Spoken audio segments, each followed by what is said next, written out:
Hi friends, welcome to my channel. Mahashivratri హిందువులు అత్యంత భక్తి శ్రద్ధలతో జరుపుకునే పండుగ. శివుడికి సంబంధించిన అన్ని పండుగలలో ముఖ్యమైనది, పుణ్యప్రదమైనది ఈ మహాశివరాత్రి. అయితే ఈ మహాశివరాత్రి ఎప్పుడు జరుపుకుంటామంటే మాఘమాసంలో వచ్చే కృష్ణ బహుళ చతుర్దశి నాడు ఈ మహాశివరాత్రి పర్వదినాన్ని ఎంతో భక్తి శ్రద్ధలతో దేశమంతటా ఎంతో వైభవంగా జరుపుతారు.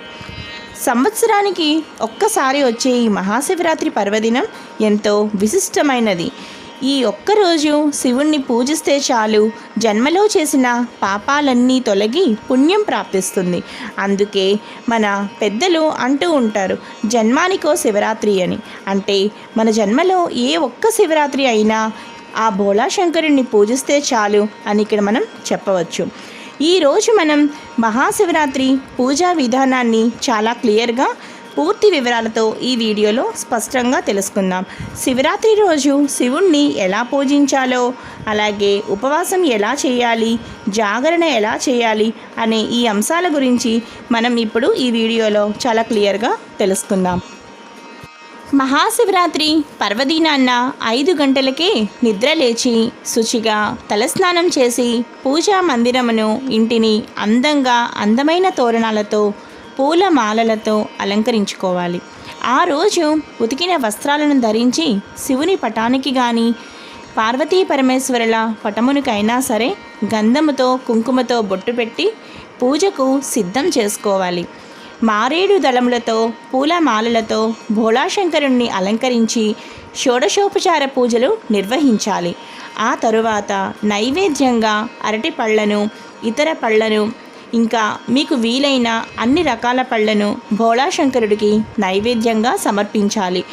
ఆ తరువాత శివుడికి కొబ్బరికాయ కొట్టడం మాత్రం అస్సలు మర్చిపోకండి.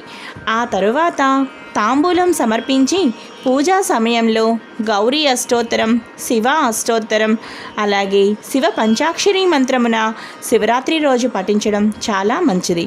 అంతేకాకుండా ఈ విధంగా శివనామస్మరణ, లింగాష్టకం శివరాత్రి రోజు పఠించడం వల్ల, పరమశివుణ్ణి ధ్యానించడం వల్ల అష్ట ఐశ్వర్యాలు, మోక్ష మార్గాలు సిద్ధిస్తాయి.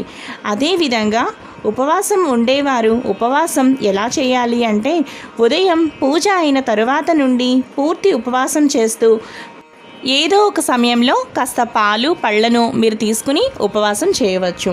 ఈ విధంగా మీరు ఉపవాసాన్ని చేయాలి. అంటే మరుసటి రోజు జాగరణ సమయం, అంటే ఆ రోజు రాత్రి అంతా జాగరణ కూడా ఉంటారు. దానితో పాటు మరుసటి రోజు దీపం పెట్టే వరకు కూడా ఈ విధంగా ఉపవాసం చేయాలి. అంతేకాకుండా ఆ రోజు జాగరణ చేసేవాళ్ళు ఎలా చేయాలి అంటే శివరాత్రి రోజు ఆ రోజు రాత్రి నుండి మొదలుకుని మరుసటి రోజు తెల్లవారుజాము 6 వరకు జాగరణ సమయం అన్నమాట. చక్కగా జాగరణ చేసేవాళ్ళు తప్పనిసరిగా శివరాత్రి రోజు జాగరణ చేయడం ఎంతో పుణ్యప్రదం. ఈ విధంగా శివరాత్రి రోజు ఉపవాసం, జాగరణ, శివనామస్మరణ చేస్తూ జాగరణ చేయడం అనేది ముఖ్యమైన విషయం. శివ సహస్రనామం, శివ పురాణం, శివారాధన పారాయణం చేసేవారికి, అంటే ఈ విధంగా మహాశివరాత్రి రోజు ఆ పరమశివుణ్ణి ఈ విధంగా ధ్యానించడం వల్ల మరో జన్మ లేదని శాస్త్రాలు చెబుతున్నాయి. అలాగే శివరాత్రి రోజు రాత్రి అంతా శివ పరమాత్మ స్తోత్రములతో పూజ చేసిన వారికి కైలాసవాసం ప్రాప్తిస్తుందని పురాణ కాలం నుండి పండితులు చెప్తున్న మాటే. ఈ వీడియోకి సంబంధించి ఇంకా మీకు ఏమైనా డౌట్స్ ఉంటే తప్పకుండా ఈ వీడియో కింద కామెంట్ చేయండి. ఈ వీడియో కనుక మీకు బాగా నచ్చినట్లయితే తప్పకుండా లావణ్యాస్ లైఫ్ స్టైల్ ఛానల్ని సబ్స్క్రైబ్ చేసుకోండి. అలాగే ఈ వీడియోని అందరికీ షేర్ చేయండి. అలాగే ఈ వీడియో లైక్ చేయండి, షేర్ చేయండి. అలాగే సబ్స్క్రైబ్ చేయడం మాత్రం అస్సలు మర్చిపోకండి.